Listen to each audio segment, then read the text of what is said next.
সংসদ বিলুপ্ত ঘোষণার সাথে পদ খালি হয়ে যাওয়ায় নতুন করে স্পিকারের পদত্যাগের প্রশ্ন নেই বলে মত আইনজীবীদের। পদে না থাকলেও তিনি পরবর্তী সংসদের প্রথম অধিবেশন পরিচালনা করবেন। এক্ষেত্রে সাংবিধানিক কোনো সংকট নেই। অন্যদিকে রাষ্ট্রপতি না থাকলে কাজ চালিয়ে যাবেন স্পিকার।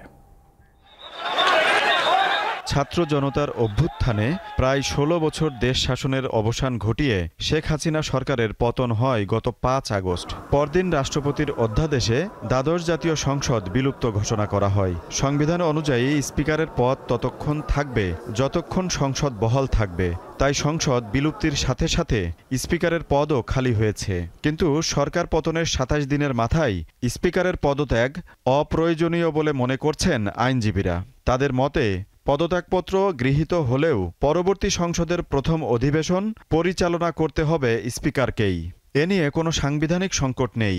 অন্যদিকে রাষ্ট্রপতির অনুপস্থিতিতেও আইনের প্রয়োজনে তিনিই দায়িত্ব পালন করবেন। পদত্যাগের প্রশ্ন নেই, কারণ তার আগেই তার পদ চলে গেছে।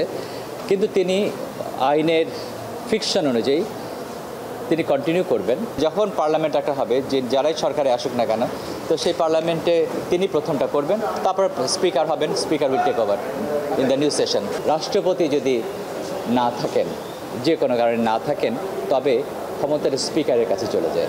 স্পিকারের বিরুদ্ধে হত্যা মামলা দায়ের হওয়া নিয়েও কথা বলেন তিনি। কোনো ক্রিমিনাল ইমিউনিটি দেওয়া হয় না। কেউ কাউকে মেরে ফেললো, তো সেই লাইব্রেরি থেকে তিনি রক্ষা পাবেন না। প্রেসিডেন্ট অনেক ইমিউনিটি দেওয়া আছে কনস্টিটিউশনে, কিন্তু প্রেসিডেন্ট সাহেব যদি এমন কোনো কাজ করেন যেটা এমন ক্রিমিনাল অ্যাক্টিভিটি, তার কিন্তু ইমিউনিটি নেই।